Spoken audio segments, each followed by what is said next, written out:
Hello everyone, welcome to Lever Guns 50. Today we have this 1887 rifle out here in 70-150.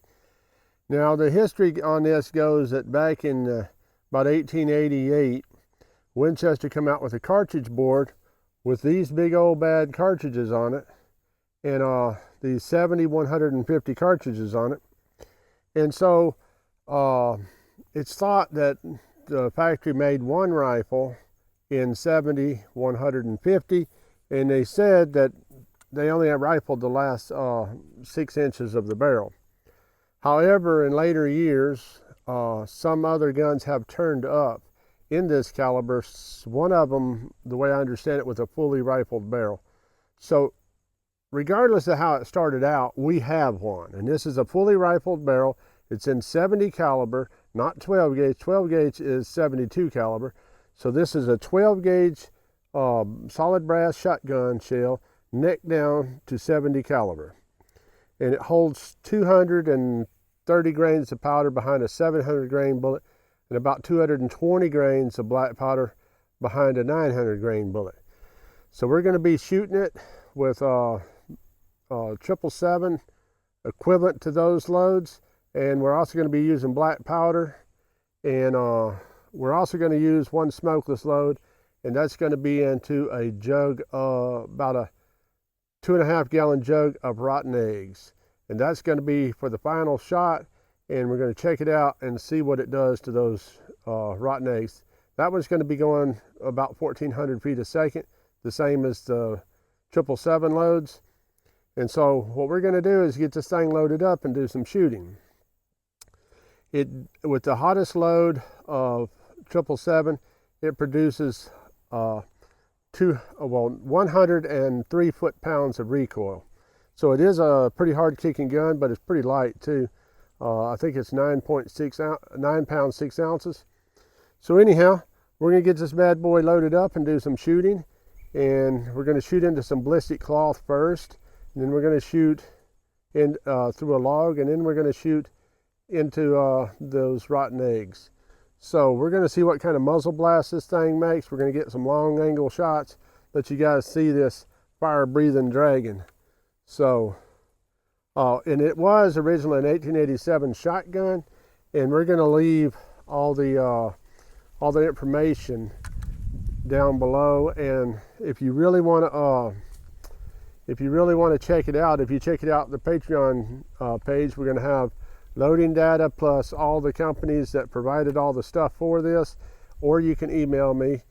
This is still the largest bore lever action rifle that was ever made.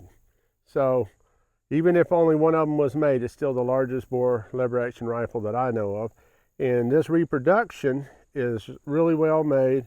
The barrel, we already in the information video, which we'll leave a link to it, we already showed you who made it, and we'll leave in the description who made it as well.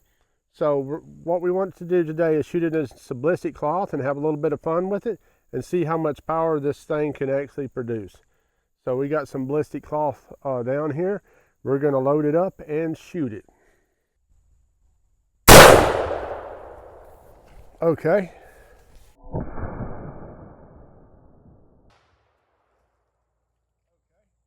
Doing 1,343 feet a second for a 900 grain bullet. We loaded it just a little bit lighter because we're using a harder bullet.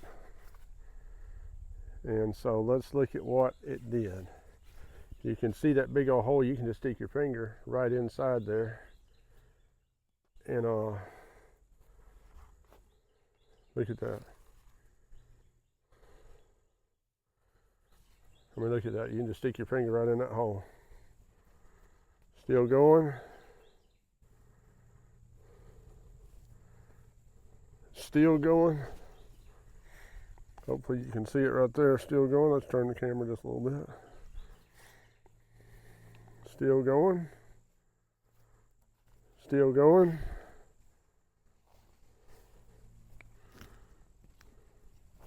I believe, I'm not 100% sure because this pants moved. It looked like it went all the way through all of them. But it didn't quite hit that steel block because it doesn't have the damage of hitting the steel of the cement block. I didn't mean steel block, cement block. So it went all the way through all those pants and stopped. Must have stopped in that last pair of pants just before hitting that block. Look at the size of that bullet. That thing mushroomed out good, didn't it? Let's try another one.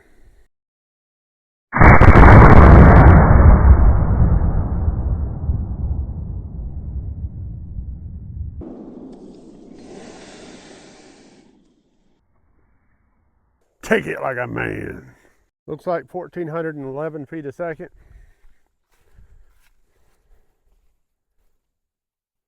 It's blowing through here pretty good. I think it's probably going to go all the way through. We're going to go to the back and look at it.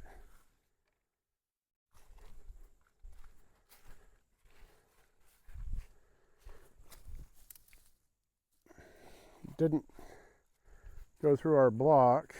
It actually looks like it stopped right there.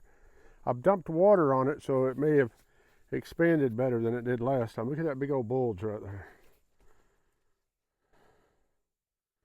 Yep. Well, it expanded more uniform, but not necessarily any better. It's going just slightly, just a little bit faster. There's our 900 grain bullet. That's what the back of it looks like. Let's compare it with the other one. The other one expanded a lot better, but for whatever reason, I think it may have turned sideways going through it, but I don't know. Who knows? Stuff does what it does.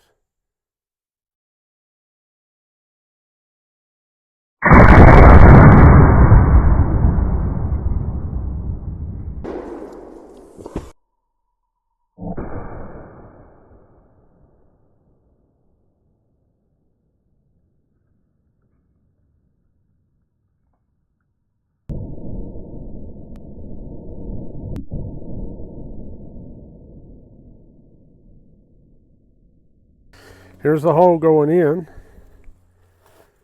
There's some destruction, and here's the hole coming out. Look at the size of that thing. Well, let's see if we can find the bullet. All right. So something hit right there. Went through that one, hit there. Still going into here. Still going. Got it right here. It was going straight too, see? This is the back of the bullet. Look at there. That one there mushroomed all the way around. Look at that bullet.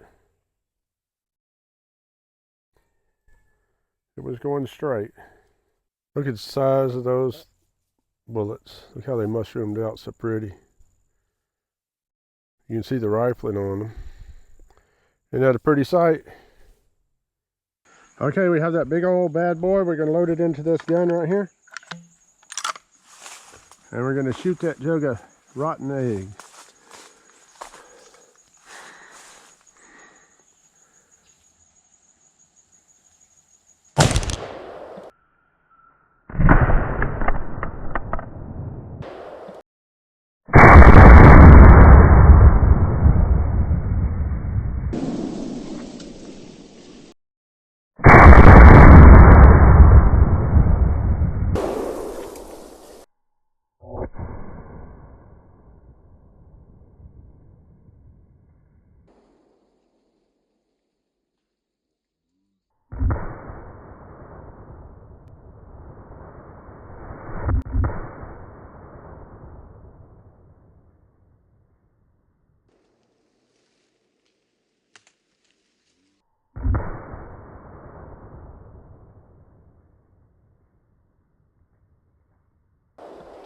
Rotten eggs went everywhere. That was a smokeless powdered load. It's producing less pressure than the black powder load, but it still has plenty of power for that 900 grain bullet. After that bullet went through the jug, it also had no trouble tearing this small bush down. All right, in conclusion, we have shot this big old 1887 rifle into multiple things. We've velocity tested it.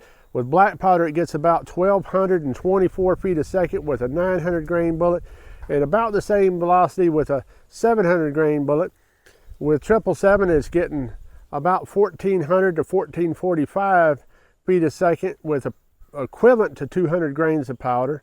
And this right here is really got some power behind it. I mean, it'll produce over 4,100 foot-pounds of energy, and that is a lot. I mean, and with smokeless powder, we got 1,400 feet a second, and that one produced less pressure than the other two loads because it's a really slow burning powder.